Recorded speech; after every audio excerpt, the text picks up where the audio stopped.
This evening on FYI, for your information, reporter Kirstie McLellan takes a look at high-tech dentistry, which can turn a crippling defect into lifelong dental security. Alberta fashion designers are taking on the world. Reporter Shelley Swirski looks at homegrown haute couture and his prospects for the future. Will it be a prosperous new year for the oil and gas producers? Lawyer and energy expert John Ballem reviews the year for the industry and forecasts oil and gas futures for 1985. Marie Hohtanz talks to a noted Calgary musician, a man who lives and breathes in double four time, Eric Friedenberg. And reporter Adrian examines a traditional sport and new phenomenon rodeo, cattle cutting, and what it takes for a horse to have the cutting edge. It's all coming up on FYI.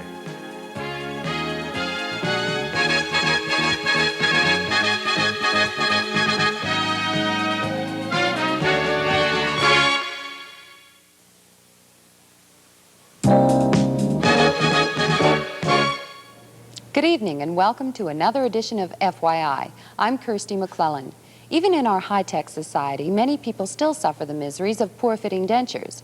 But thanks to new advances in dentistry, a handful of Calgarians have been given permanent dental security. My most embarrassing moment with my dentures, last year's family reunion.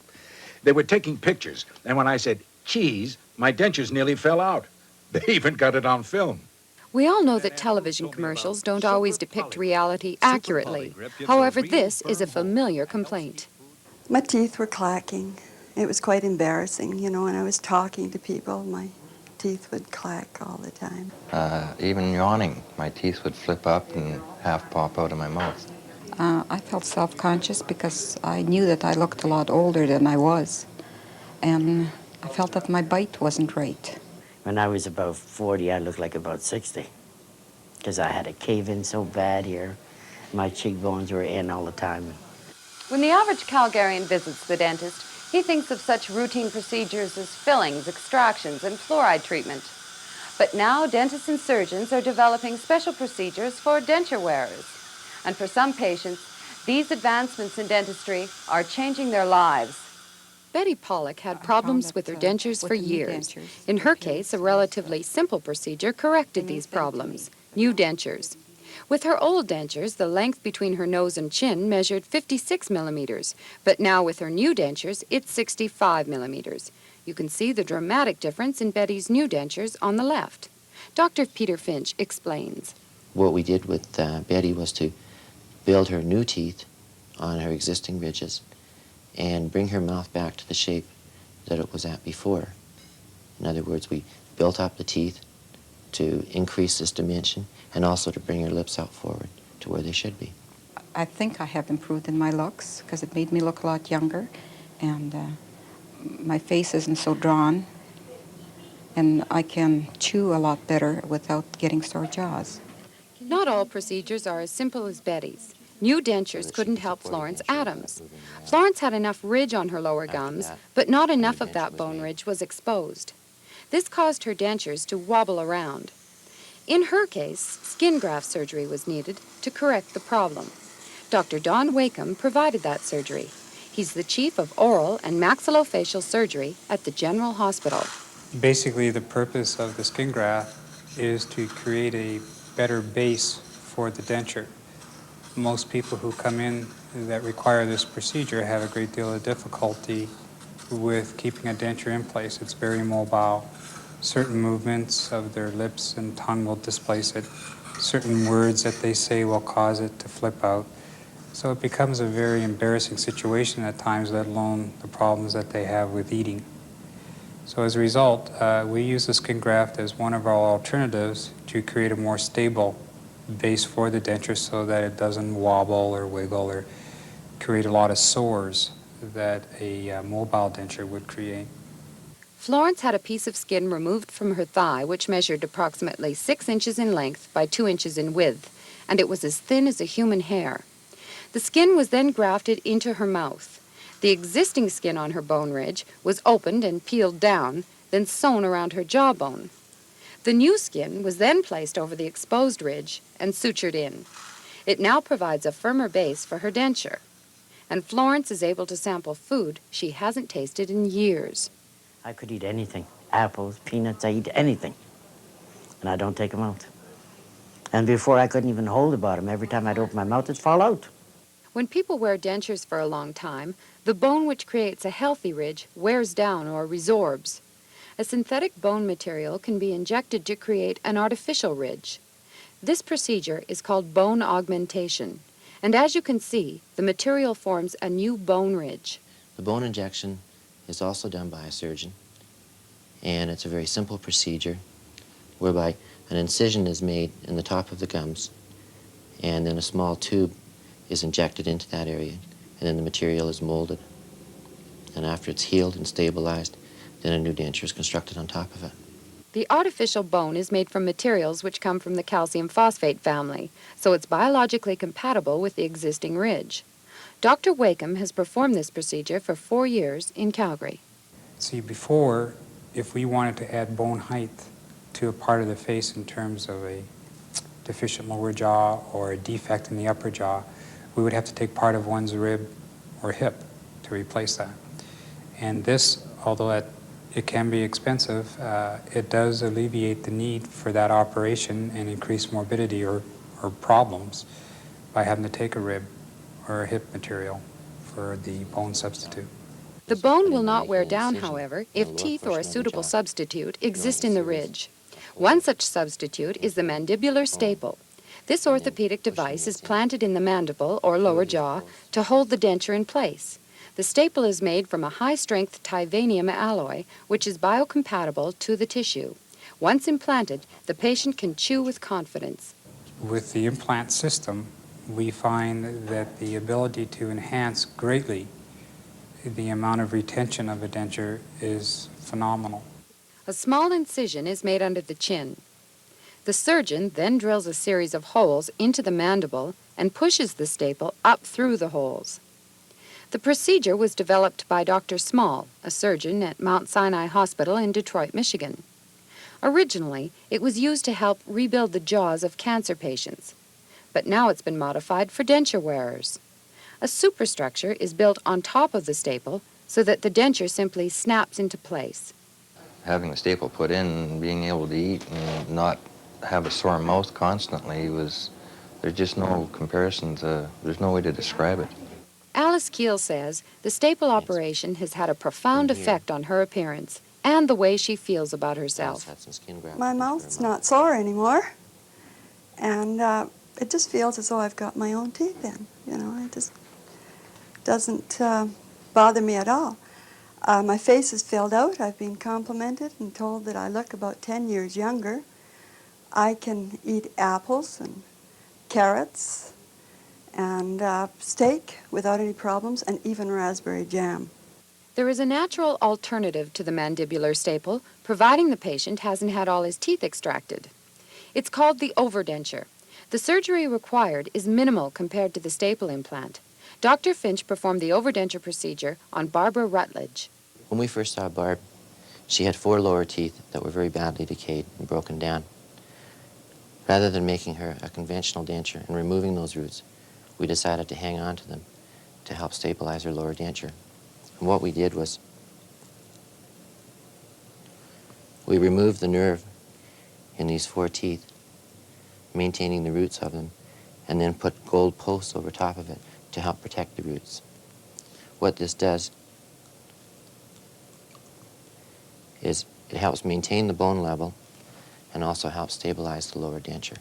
But other than this feeling of fullness when I first got them, because it's something over your own roots, but that passes, and I've been basically very happy with that. So.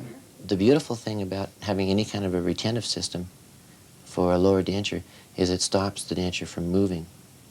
And what you find is that you no longer have to do relines. The relines, instead of having to be done every 2 to 3 years or 4 years, depending on the person, are cut down considerably and in most cases totally eliminated. Most of us want perfectly straight white teeth, and because denture wearers can choose the way they want them to look, some opt for a perfect row of piano key teeth. However, most dentists feel if you characterize the dentures, as in the set on the left, with discoloration, fillings, or small gaps, you'll have a more natural effect. But even the most natural-looking dentures are no substitute for your own teeth.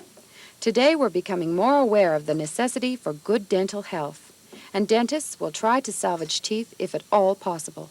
Although there have been a lot of advances in restoring people's mouths that have lost all their teeth and their ridge has resorbed, that it'd be very important to look after your own teeth or maintain your own teeth as anchorage rather than ending up with dentures.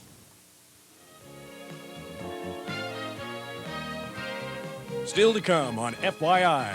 New excitement in an old sport. Find out what it takes for a horse to have the cutting edge. Energy expert John Ballem's oil and gas predictions for 1985. And Marie Hohtanz profiles the life of Calgary jazzman Eric Friedenberg.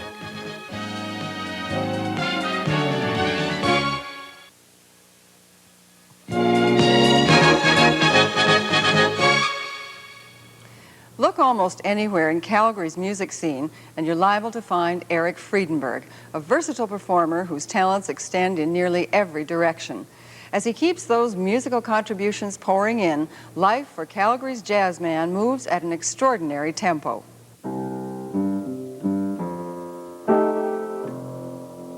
He's built a dynamic 25-year career in music, and it seems he's only just begun.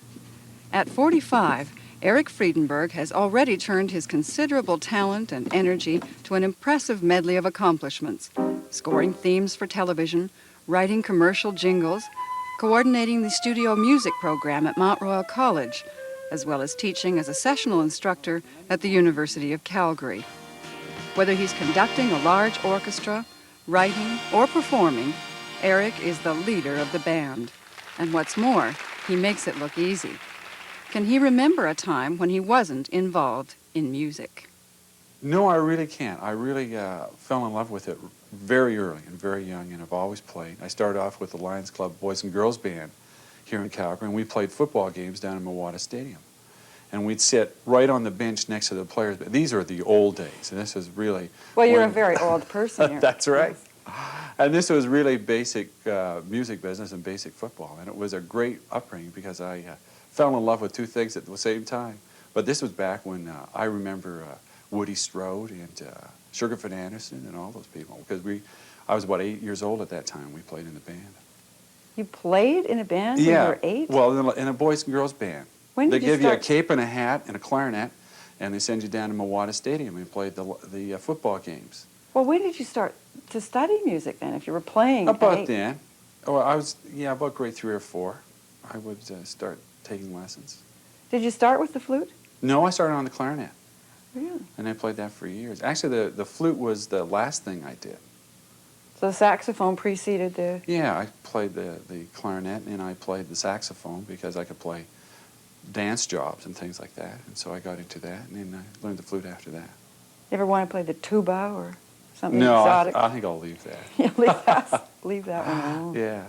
Did you ever want to play what is known as serious music or classical music? Oh, sure. I play that a lot. Yeah. I don't have any trouble with categorizing music. It's like they say, it's either good or bad, and I love playing classical music or jazz music or commercial music, MOR music, or I even like some country and western, as long as it's good.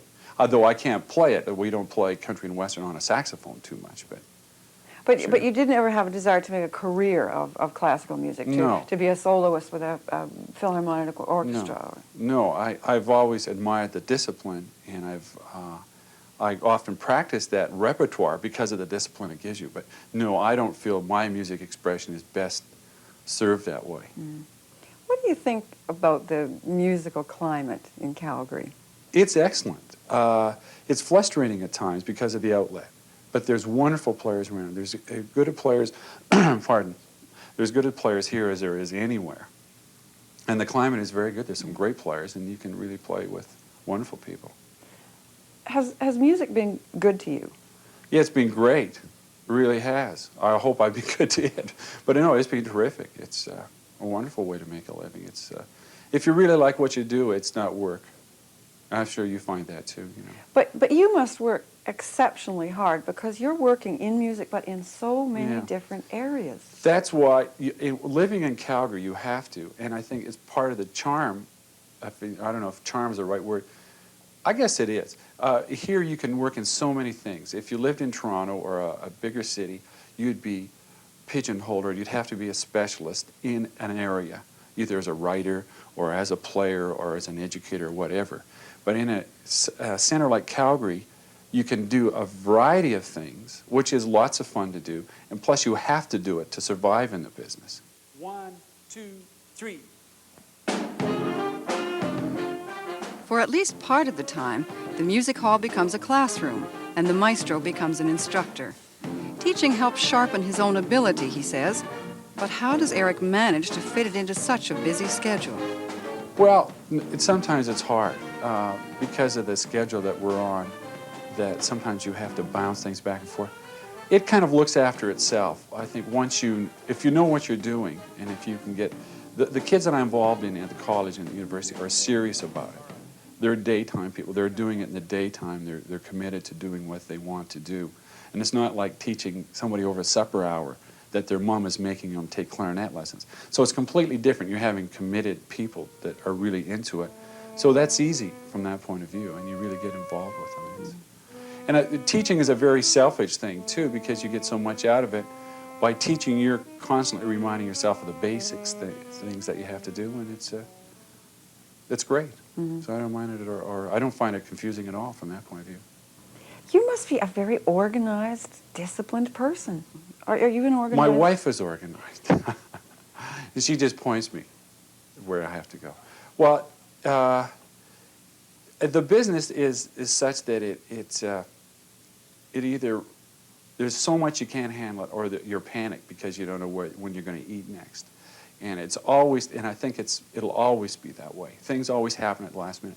This last show that we did with Frank Mills, a Christmas show, I didn't receive the overture and the opening number until, in Calgary here, till Saturday, and we recorded it. I was in Vancouver Monday night with it. And there was just no idea what we were going to do for an overture and the opening tune. Because Alan Thicke hadn't got the lyrics to Frank, and Frank hadn't written the music and gotten it to me yet. And that's the way it goes. There's just never weeks ahead to sit back and reflect on something. It's panic time. But it doesn't throw you into a panic. Yeah, it does, but that's the way you work. I think that, and then you don't waste any time. But you seem so calm and so relaxed, and I've seen you, I've watched you backstage at shows and so on. You don't ever seem to get terribly hassled or uptight. I don't think I do anymore. I'm always anxious that things go well, and I'm always keen, and I hope. Because if you ever lost that, you'd really be in deep trouble. But I don't really get too panicked. Well, it's a pace that could make some of us want to reconsider. Yet Eric segues smoothly from teaching to a number of other pursuits. One of his favorites is hosting a radio jazz show Sunday nights on Music 96.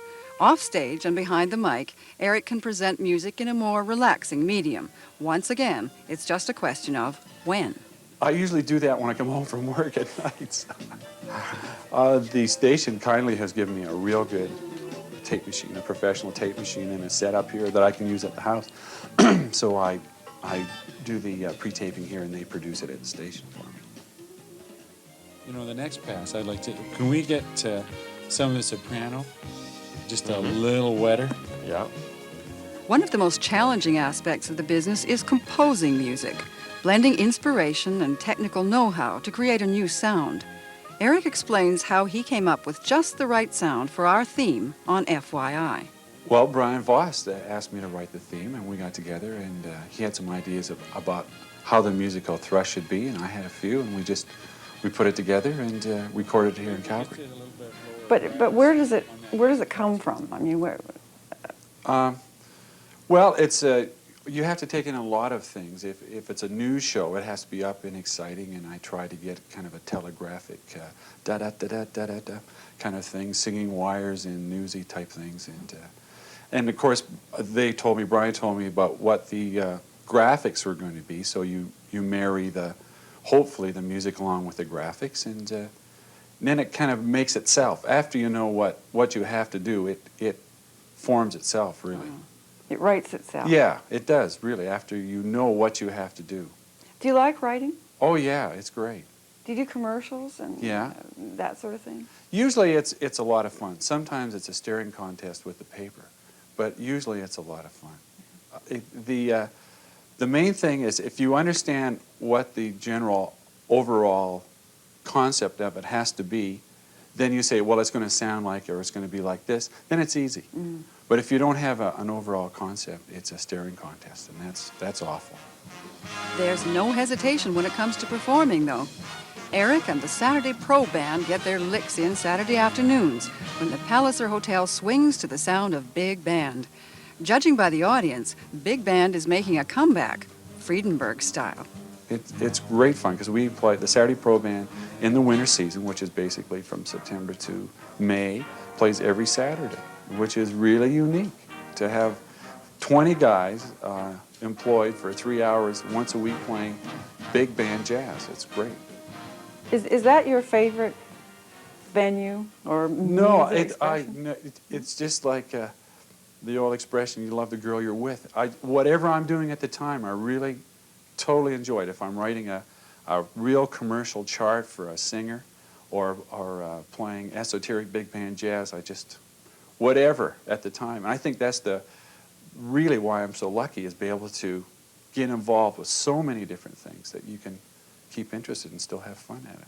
There's been this ongoing argument in Calgary, in Canada, and around the world, as a matter of fact, that jazz is dead. Jazz is no more. Then a couple of years later, there is jazz again. I mean, what has happened? Has it ever really been dead? No, it's never gone away. It goes through periods where it's not very accessible to people. And I think it has to. It goes through growth periods where they're struggling to stretch the barriers and get new things happening in jazz. And in any art form, you have to have that. It has to live and to grow. And unfortunately, I think during some of those periods, it loses the mass people that it appeals to. Then it kind of settles down, and once again, it becomes accessible, and everybody has a good time playing jazz. And I think right now, jazz is healthier than it's ever been, because we have people such as Bob James and Miles Davis who are playing kind of people music again, rather than just esoteric inside music. You know? Eric's love of music was nurtured in childhood. His father, a musician and band leader, encouraged and helped develop his son's growing interest in music. For the young man, it was a short step from playing for fun to playing for a living. I was able to play in his band at an early age and make the extra money. And of course, he was the major influence, sure. Did he teach you? Well, we tried formal lessons, I remember as a kid, which did not take at all. But he taught me, of course, on the bandstand in professional situations, you know, where I'd die many times, and he dragged me through it. And I think music is an apprentice art, and you have to go through it, and you have to learn it on the streets, as it were, and to really get into it. Well, you have two little apprentice artists, musicians in the family, one playing flute, one playing With the piano, yeah. Is Daddy teaching? No, that would not work out. Have you tried? Yeah, I have no patience with him, because I think when it's like teaching your wife to drive, it would be disaster. You mentioned your wife earlier, and mentioned that she is the disciplined organizer in the family. Is she one of those musicians' wives who has always spent New Year's Eve alone and all the sort of special occasions alone? Absolutely. Yeah, the social life is awful. It's zilch, because I'm always out at night. Or if I'm at home, I'm working on something. So it's tough. It is not a good social life from that point of view. But there's other rewards. There's the mornings and there's lunches. So we try to take advantage of that. Any goals that you still haven't achieved, things that you still look forward to doing? Yeah, you bet. Like what? I want to learn to fly a glider, but that's non-musical. I've really starting to realize a lot more. I've always wanted to conduct a symphony, in which we have with Frank, though I haven't conducted a symphony piece, but and be able to write for a large orchestra and to write for large television shows, which has been great. And no, I just hope to continue things like in that vein. It's lots of fun. For Eric Friedenberg, the beat goes on, and nowhere more enjoyably than in CFCN Television's upcoming Pro Band Presents series, a musical journey taking us from the war years of the big band swing to present-day rock. Host Eric Friedenberg and the Pro Band bring their unique, high-gloss style to such diverse sounds as big band country, television themes, and big band vocal. and they're joined each night by well-known guest singers to round out the musical fare. It's a week packed with entertainment for the entire family. So join us for the Pro Band Presents with host Eric Friedenberg. That's December 24th through 28th from 7 to 7:30 each night on Channel 4, Cable 5. Coming up on FYI, a look at world-class fashion designers in Alberta and their prospects for success. Lawyer and energy expert John Ballem reviews the year in oil and gas and the training of champions in a traditional Western sport, cattle cutting.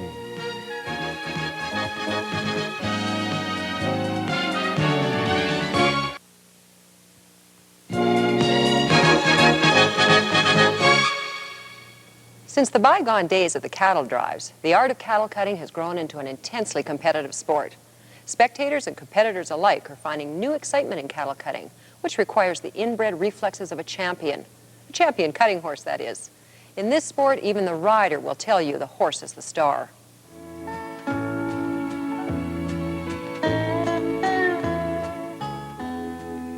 The tradition of the cutting horse began on the open ranges of the Old West.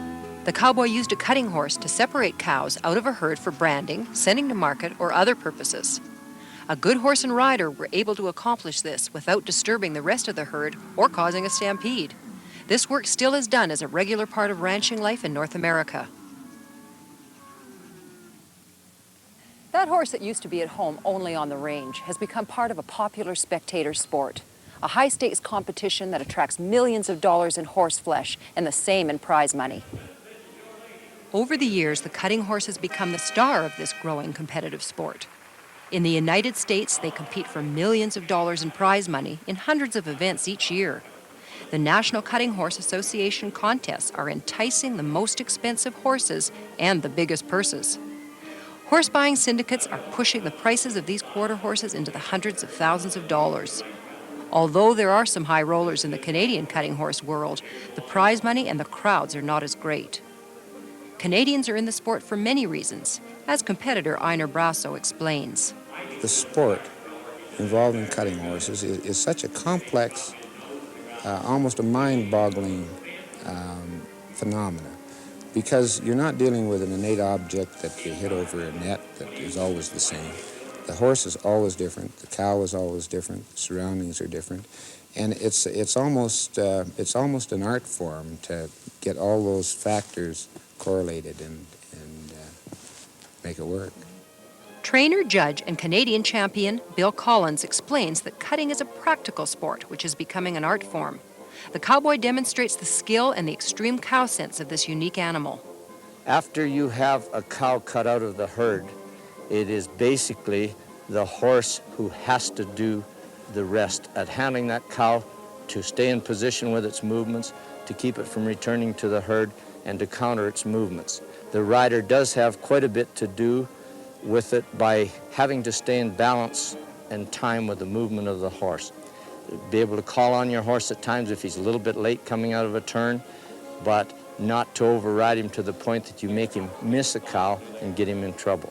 A good cutting horse is one who has a great mental attitude for what he's going to do. The interest that he wants to really work a cow, he has to have the athletic ability to be able to stop and turn around, and the speed that's necessary for short distances to go to contain a cow while he's working it.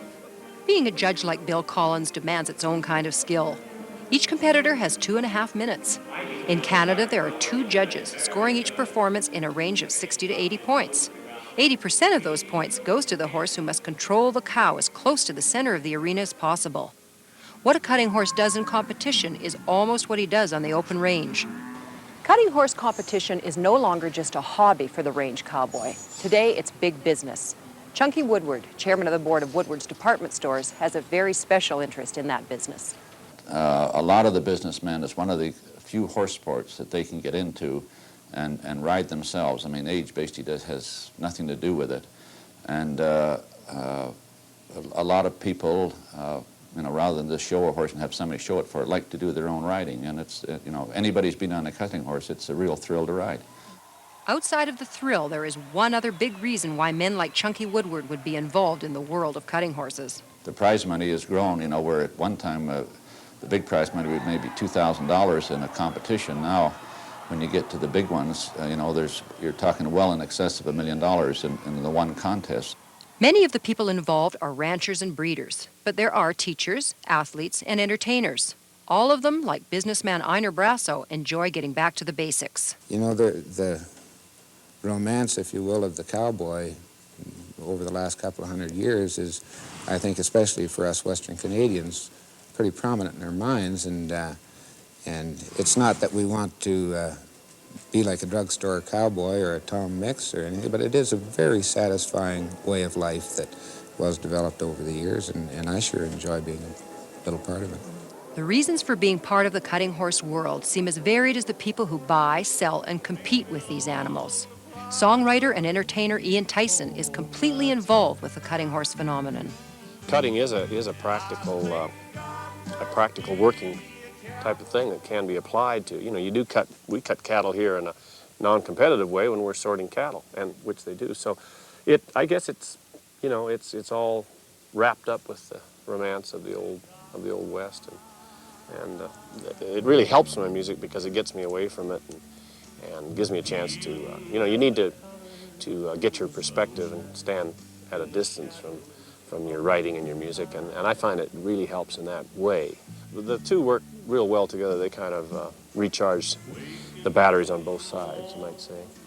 Recharging your batteries is an ideal for any part-time athlete in a sport, but like any enjoyable recreation, there is always a danger of becoming too involved. Cutting seems to be like a disease. You know, you get wired to it, and it's pretty hard to get rid of it. And a lot of guys have lost their their truck agencies or this and that by spending all their time at home working, trying to perfect their cutting. What is it that causes this attraction? The cutting horse is a truly amazing animal. His qualities speak of his noble heritage. He is a champion, intelligent and beautiful, graceful and full of winning spirit. He is like no other animal in the world.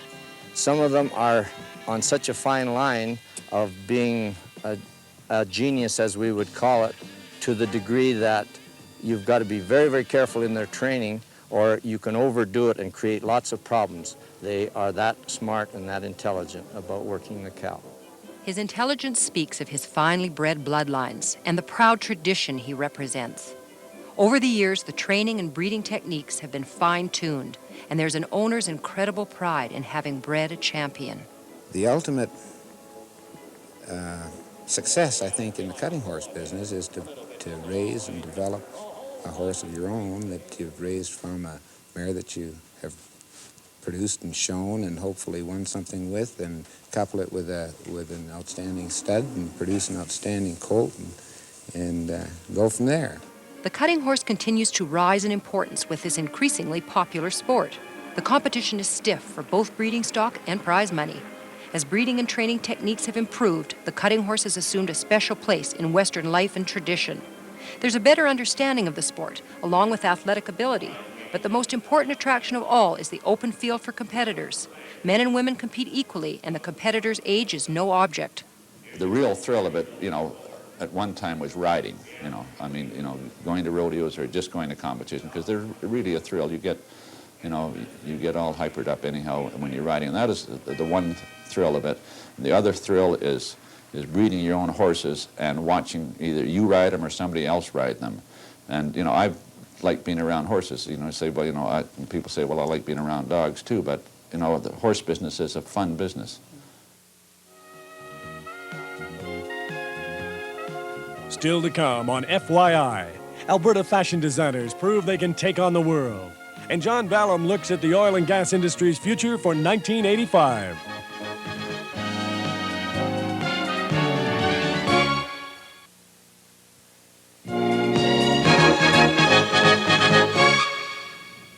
For the first time in 3 long years, there is an air of excitement in the oil patch. I call it subdued optimism, but Hans Macy of the Canadian Petroleum Association thinks it's more than that. Well, I would call it more than just subdued optimism. I think there's some genuine optimism building up, and I think it's justified. We're seeing quite a few signs the way we're going to wind up 1984, certainly is going to definitely confirm that we have rounded the corner and hopefully are on the way up in a much more aggressive way. The employment situation has improved in the drilling sector, in the service sector, and as well within the oil companies. There are a number of added people that are back at work, and so all the signs are in the right direction. There are some soft spots in the picture, notably the world price of oil.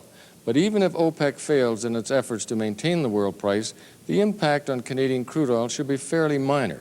This is because only half of our production is tied to world prices, while the other half, the so-called old oil, has been held well below that level by government decree. It is likely that the old oil will be deregulated within a few months, allowing the price to seek world levels. If this happens, the net effect should be an overall increase in the price which we receive for our oil. The good thing about oil is that you can sell whatever you produce. This has definitely not been the case with our natural gas, where the markets have been severely depressed in recent years. Shell Canada is the largest producer of natural gas in the country, and Doug Stoneman, a senior vice president of that company, has this to say about the outlook for natural gas. We see some recovery in the natural gas business in 1985, not back to the levels we were 2 or 3 years ago, but some steady recovery. And as we move into the 86, 87 time frame, I expect we will be a much more solid business. If Doug is right about the market for our gas firming up in the next couple of years, we should be out looking for additional supplies right now. So far, this is not taking place, and once again, it comes back to basic economics. At today's outlook for gas prices, which are much lower than what they were 4 or 5 years ago, and at today's finding costs, and examining the level of taxes and royalties, full-cycle economics are not attractive. That means that industry and government are going to have to work together to see what can be done to improve the economics so that the industry can continue to explore, which of course is essential to keep this industry alive. The message is pretty clear. If there is to be renewed exploration for natural gas in this province, governments will have to make some adjustments to their tax and royalty regimes. Governments, both federal and provincial, are large players in the oil patch, as was proven by the disastrous effect of the federal national energy policy. But now there is a new team in Ottawa with an approach that is radically different from the nationalistic and interventionist philosophy of the former administration. This is how Hans Macy and Doug Stoneman assess industry's reaction to the change. Well, I think we'll look at a totally different environment. The attitude of the government is quite different. The government wants to do the right thing. It is consulting every step along the way, although they may not always accept the proposition that is put forward by the various parties, but they certainly are intent to do the right thing. Some people may be discouraged that things are not happening fast enough, but I think the concern of the government is to do it the right way. The new government has said a lot of things, has made some moves in the direction to confirm that they intend that the private sector industry is to be the engine for growth, and that they will be doing things that will make it more attractive for the private sector to invest, particularly in the energy industry, and that for us is good. For starters, the new federal government has made it clear that foreign investment capital is once again welcome in this country. That is a very significant move, since we must rely on foreign capital to provide at least a good portion of the billions of dollars that will be required if our oil industry is to achieve its full potential. If this is followed up by other steps to remove the handcuffs from the oil industry, we may find that the best is yet to come. I'm John Ballem for FYI. Coming up next on FYI, the spotlight is turning on Alberta's blooming fashion industry.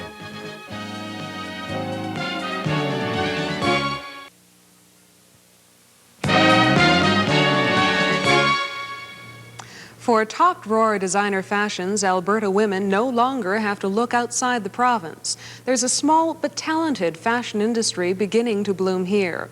Alberta designers are moving up in the Canadian fashion scene, and they're setting their sights on the world.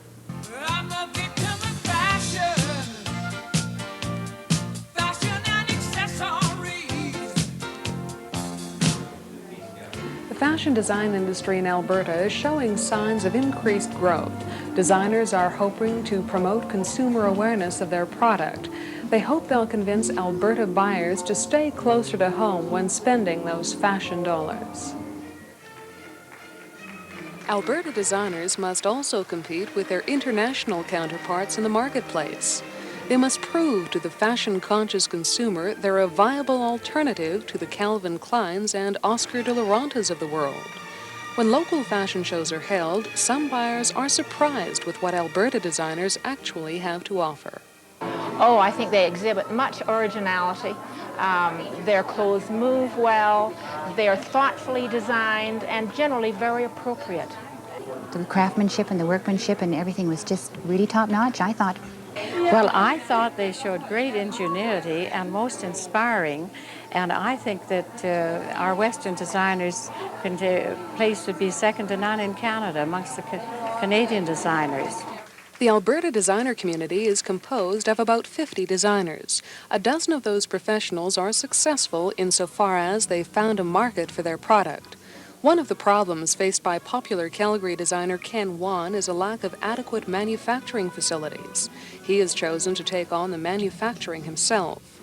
Local designer and businesswoman Helen Hutton agrees, saying a lack of manufacturing is hindering the designer industry in Alberta.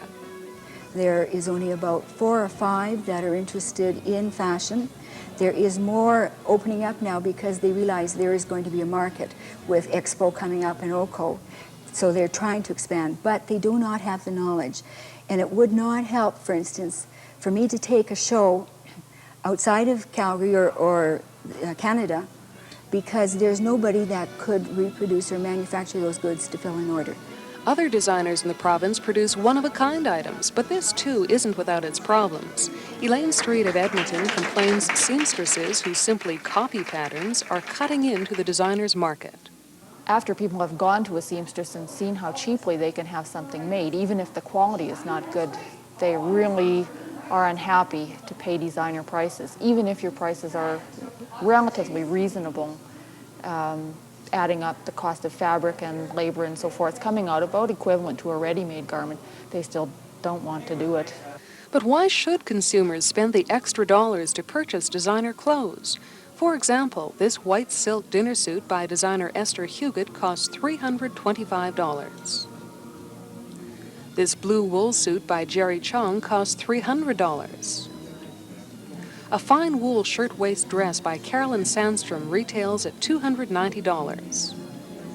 While to buy silk-painted culottes by Sylvie Bouchard would set one back $400. Now, what's wrong with walking into a department store and choosing cheaper, mass-produced garments off the rack? Oh, I don't want to walk out there and look like everybody else. I want to be me. And I want to follow somebody else's clothing. And I just think that mass-produced clothes are fine. That's wonderful if that's what you want to wear. But why not put the extra dollars into something that's unique? Because if they buy one piece of mine, okay, that it is a little more expensive than what you would find in an ordinary store on the rack, but they will find through wear that it will last longer because it's mostly done by hand, and they can still interchange that one piece like 3 or 4 or 5 times, and it would really work with their wardrobe. Debbie Macquarie of Calgary designs fashions that can be worn comfortably by the most fashionable and yet the most conservative woman. Young designers must also be aware of the business and merchandising side of design. Form and Function Design Academy in Calgary started a 2-year program last year. Bente Pilgard, course coordinator and owner, says it encompasses all aspects of the design industry. What we are offering as of now is a 2-year certificate program in fashion design in a broad, very comprehensive structure. We have within our program 9 core courses, Some of them are taught in studio situations, some of them are taught as survey courses, which is on a lecture format. We are also adding to the program elective courses within special interest areas, such as accessories, hat making, leather workshop, etc. Form and Function has contact with schools in New York, San Francisco, Los Angeles, and Copenhagen to where students can transfer for more experience. The total cost of attending Pilgard School for 2 years runs about $15,000. And while design programs at public institutions would likely be less expensive, there's a severe lack of them. Here at SAIT, they're considering a design program in the future. But according to Diane Osberg, Assistant Director of Continuing Education, it may take some years to develop. In the meantime, students must turn to private institutions or out-of-province colleges for training. Helen Hutton agrees there just aren't enough schools for young designers in Alberta or in Canada. Those that are available are booked solid. An incentive to up-and-coming young designers comes from Ottawa's Export Market Development Program. Frank Jackman says the government can help with costs incurred in taking designer products to major fashion shows in the U.S. and Europe.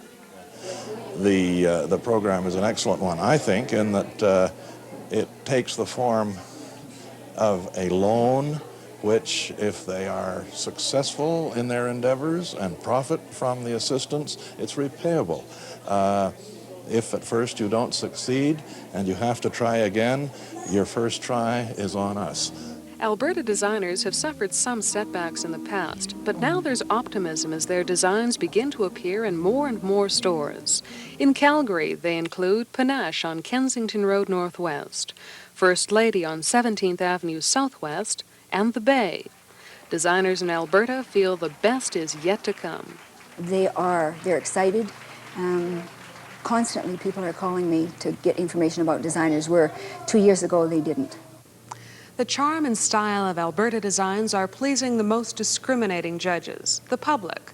With growing support from local clientele, Alberta designers may soon be establishing their names in the national fashion scene. Thank you for joining us tonight on FYI.